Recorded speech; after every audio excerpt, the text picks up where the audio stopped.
Magandang araw mga idol.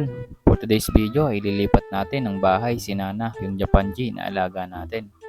So dito ko nga pala siya na-feeling ilipat mga idol sa mas malaking tirahan para mas makagalaw siya ng mas maayos.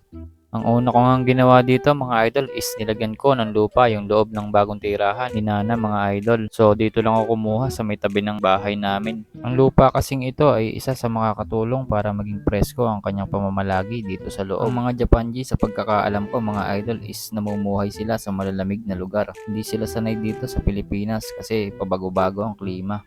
Kung mapapansin nyo mga idol, medyo basa-basa yung lupa na kinuha ko. Maganda kasi mga idol ang ganitong klaseng lupa. Malamig kasi mga idol ang singaw ng lupang ito. Sunod ko namang ginawa mga idol ay pumutol ako ng tuyong kahoy para magsilbing kanyang tirahan. Dito kasi sila magkukubli at magpapahinga mga idol. So ganito nga pala mga idol ang itsura ng magiging bagong bahay ni Nana mga idol.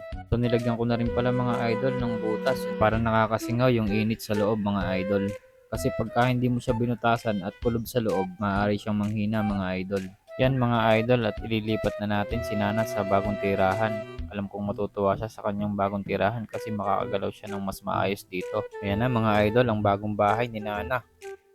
So kita niyo naman tuwang-tuwa, ang bilis niya lumakad mga idol no. Siguro naman mas mabilis kang lalaki dyan Nana. Kita niyo naman mga idol nililibot agad ni Nana ang kanyang bagong tirahan. Gusto ko sana mga idol is yung full acrylic glass yung kanyang magiging tirahan kaso hindi pa dumadating yung order natin. Pagtiyagaan mo na lang muna yung bago mong tirahan Nana. Sa sunod mas gagandahan pa natin yung tirahan mo. So yun mga idol, hanggang dito na lang muna yung video natin. Maraming salamat sa panonood at sa mga walang sawang sumusuporta sa Kaburao TV. Sa mga bago pa lamang mga idol, please like and share and kindly follow my page mga idol. So hanggang dito na lang muna yung video natin and this is Kaburao TV. Peace out!